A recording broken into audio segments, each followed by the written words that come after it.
마라나타. 오늘 저는 빌립보서 말씀 탐구 생활을 여러분에게 전해드릴 장동혁 전도사라고 합니다. 빌립보 도시는 마게도니아 지역의 동쪽 에게해 북쪽 끝에 위치해 있는 도시로 알렉산더 대왕의 아버지 필리포스 2세가 크레니데스를 점령하여 확장한 후에 자신의 이름을 붙여 설립한 도시였습니다. 이 빌립보 도시에는 금광이 굉장히 많이 있었는데 필리포스 2세는 이곳에서 캐낸 금으로 자신의 군대를 유지하고 또 계속된 정복된 꿈을 펼쳐나갔었습니다.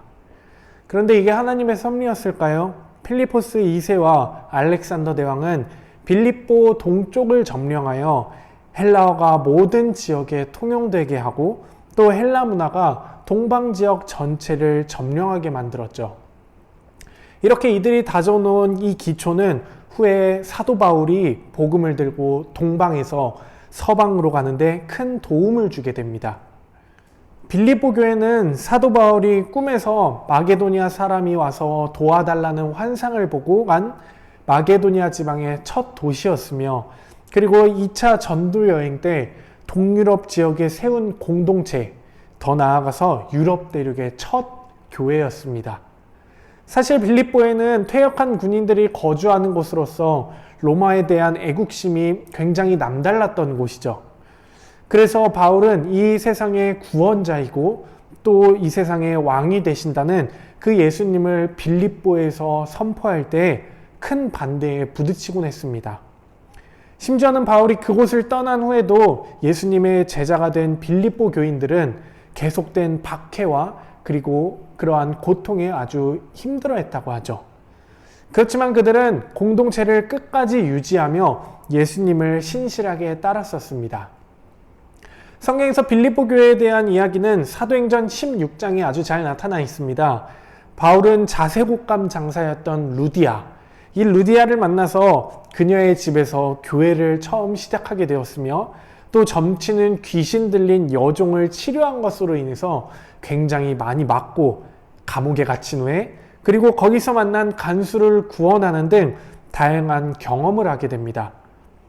분명히 하나님에 대한 환상을 보고 그곳에 갔지만 아이러니하게도 그를 기다리고 있었던 것은 박해와 추방뿐이었죠.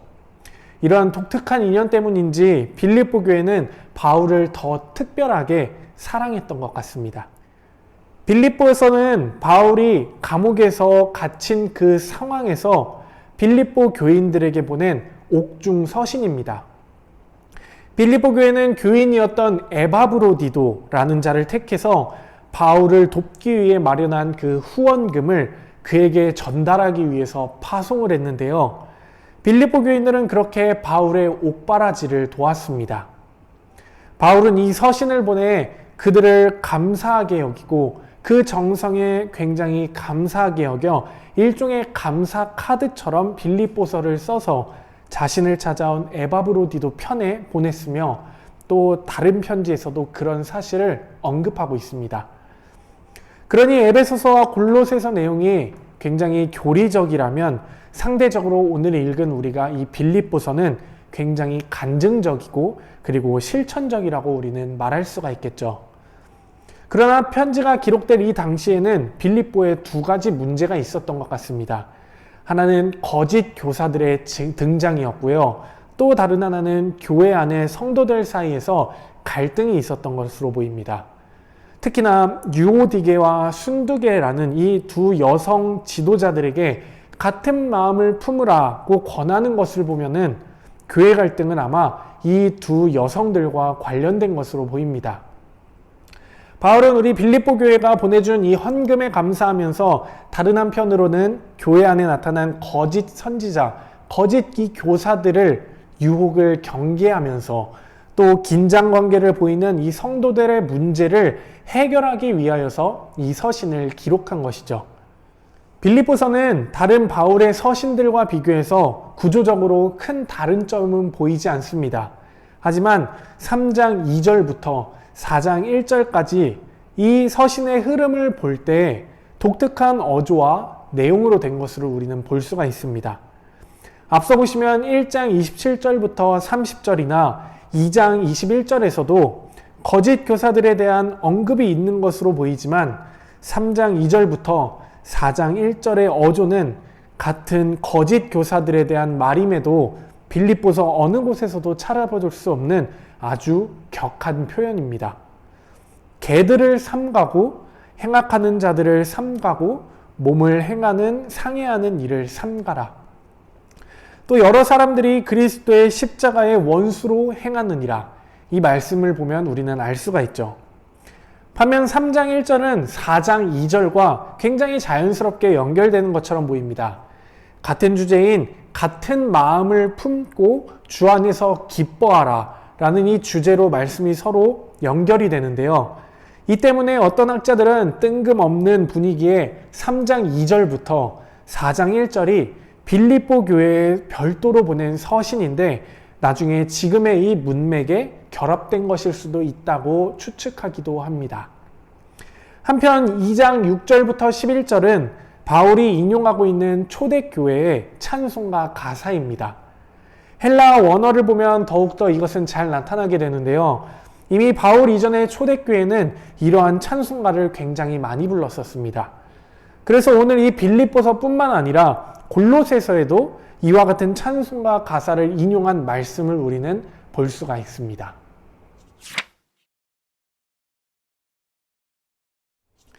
빌립보서에서는 바울과 디모데가 공동 발신자로 나오며 특히 수신자로 감독들과 집사들이 언급되고 있습니다.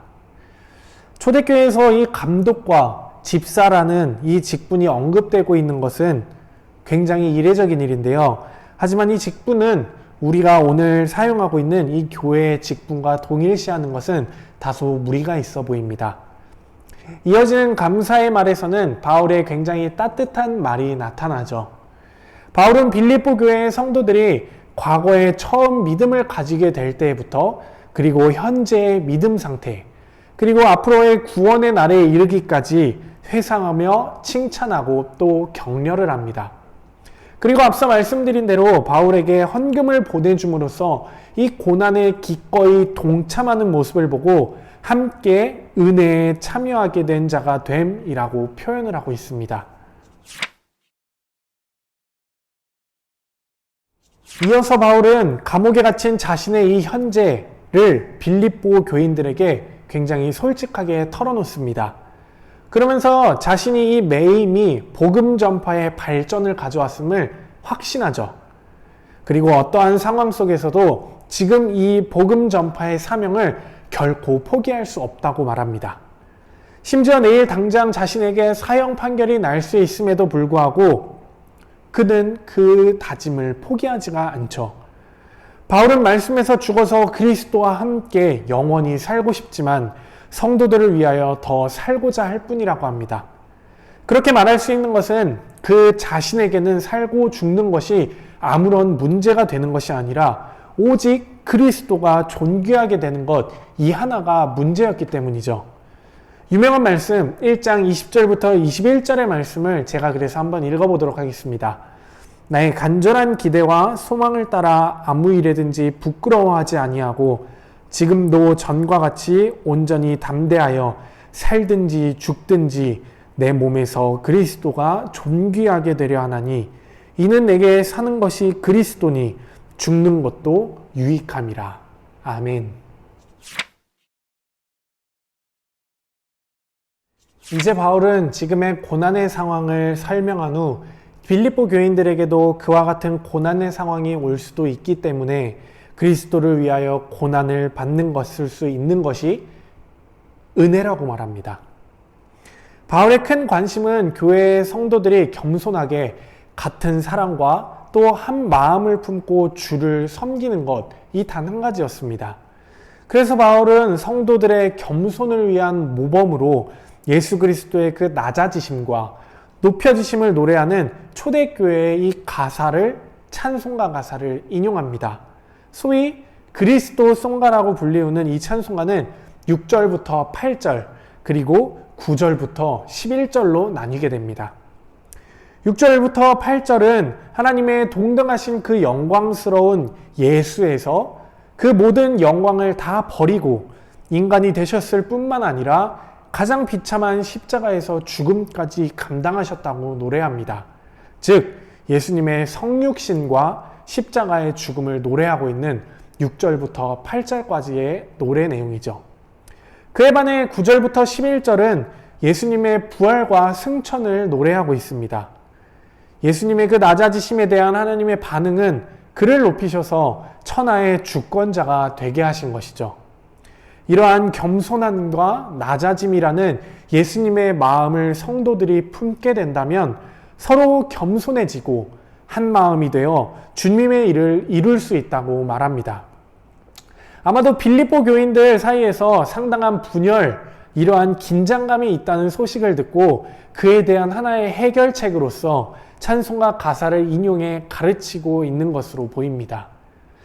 이어서 바울은 빌립보 성도들로 하여금 두렵고 떨림으로 구원을 이루라고 가르칩니다. 구원은 은혜로 이루어지죠. 그러나 그렇게 주어진 구원은 우리의 삶 속에서 구체적으로 실천될 때 비로소 완성되는 것입니다. 하나님은 예수님에 의해서 하나님의 뜻이 완성된 것처럼, 그렇게 이루어진 것처럼 빌립보 성도들에 의해서도 하나님의 뜻이 동일하게 실현되기를 원하고 있습니다. 또 그것이 바울의 소원이기도 했고요. 성도들이 그런 믿음을 위해서라면 자신의 생명을 제물로 바칠 수 있어도 기뻐하실 것이라고 바울은 말하며, 또 성도들도 그와 함께 기뻐할 것을 분명히 촉구하고 있습니다. 바울은 감옥에 갇혀 있으면서도 빌립보 교회의 그 소식을 굉장히 많이 궁금해합니다. 그러나 자신 주변에는 현재 디모데만 남아있고 다른 사람들은 자신의 그 유익을 구하기 위해 멀리 떠난 상태이죠. 로마의 혹독한 생활에서 아마 바울은 상당한 외로움을 느꼈었던 것 같습니다. 그러나 디모데는 바울과 함께 어려움을 똑같이 겪으며 함께 동행하며 그와 함께 했었던 신실한 일꾼이었습니다.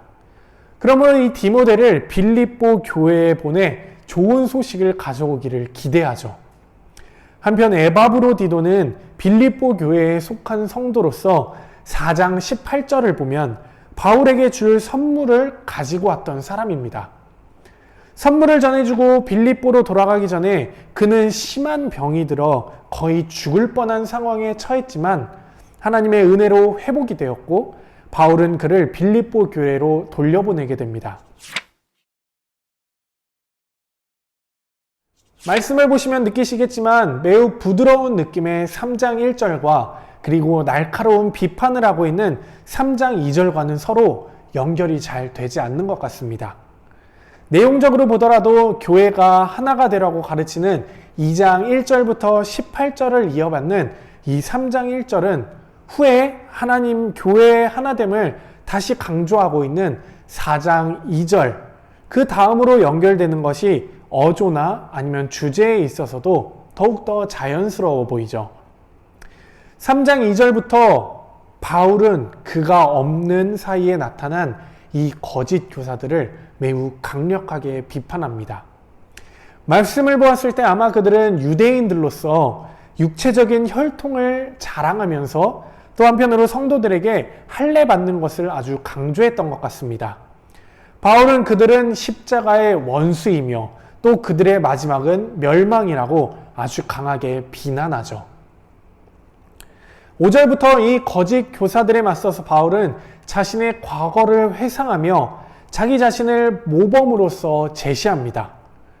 그는 그리스도를 위하여 이전에 모든 유익했던 것을 다 버렸고 그리고 말씀 표현 그대로 내 주 그리스도를 아는 지식 외에 그 다른 모든 것들은 배설물로 여겼다고 말합니다. 이것은 충실했던 유대인에서 그리스도인으로의 그 변화를 극단적으로 표현하는 바울의 표현의 말이었죠.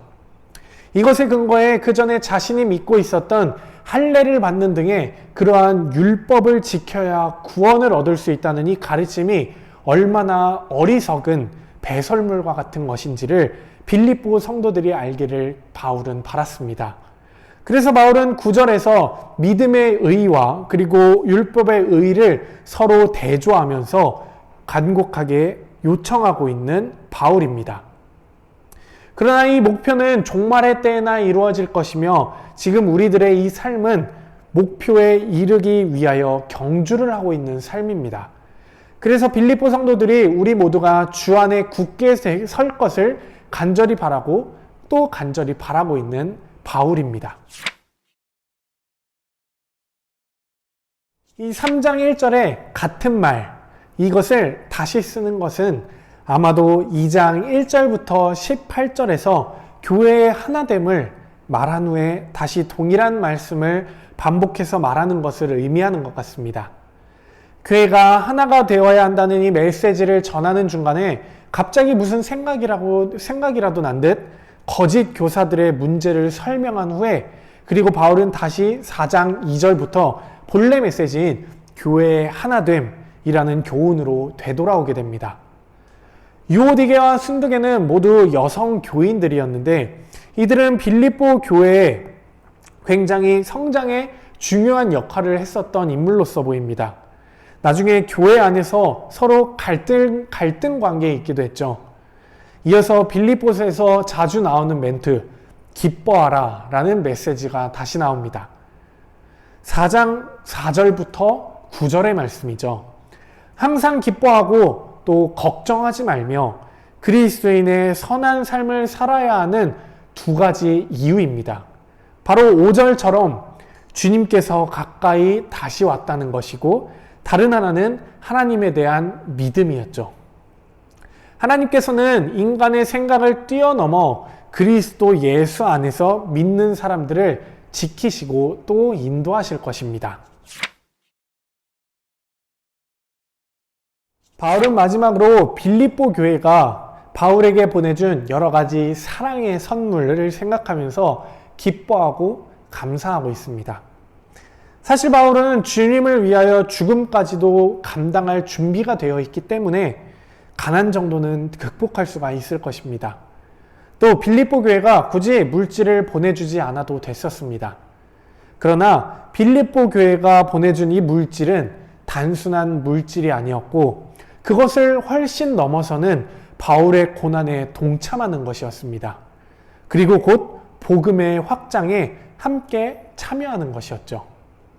신앙생활을 하시면서 한 번쯤 들어보셨을 이 말씀이 이제 등장합니다. 내게 능력 주시는 자 안에서 내가 모든 것을 할 수 있느니라. 사실 이 말씀은 문맥 안에서 읽어야 바르게 이해할 수 있는 말씀입니다. 즉, 기도하면 자신이 모든 것을 얻을 수 있다는 이러한 막연한 말씀이 아니라 주님을 위하여 자신의 목숨을 바치고 그리고 재물이 없고 고통스러운 그러한 감옥 속에 있는 상황일지라도 자족하며 기뻐할 수 있는 바울의 신앙 고백이 담긴 아주 귀한 말씀이죠. 상황이나 조건에 얽매이지 않고 오로지 주님만을 위하여 죽을 수 있다는 소위 순교적인 희생을 말씀하고 있는 말씀인 것입니다. 빌립보서에서는 유난히 다른 서신들과 다르게 감사와 기쁨이라는 말씀이 굉장히 많이 나옵니다. 사실 지금 이 바울의 상황은 감옥에 갇혀서 어떤 결과를 가져올지 모르는 재판을 기다리고 있는 아주 긴박한 입장인데 감사와 기쁨이 넘치는 이 바울의 말은 바울의 자신의 삶에서 보여준 그리스도인의 삶의 역설을 보여주고 있습니다. 고난 속에서 감사하고 그리고 기뻐하는 그리스도인의 역설, 이것이 바로 빌립보서의 굉장히 중요한 신학적 메시지인 것이죠. 바울은 감옥에 갇혀서 두려움 없이 복음을 전파합니다. 사형을 당할지 모르는 그 상황 앞에서 구원의 확신을 갖고 기뻐하죠. 왜냐하면 그에게는 살든지 죽든지 언제나 그리스도를 영화롭게 한다는 확신 속에 있었기 때문입니다. 그렇기 때문에 모든 상황에서 인간의 생각을 뛰어넘는 하나님의 평강이 바울의 마음과 생각을 굳게 지키고 있었다 믿고 있었고 내게 능력 주시는 자 안에서 내가 모든 것을 할 수 있다.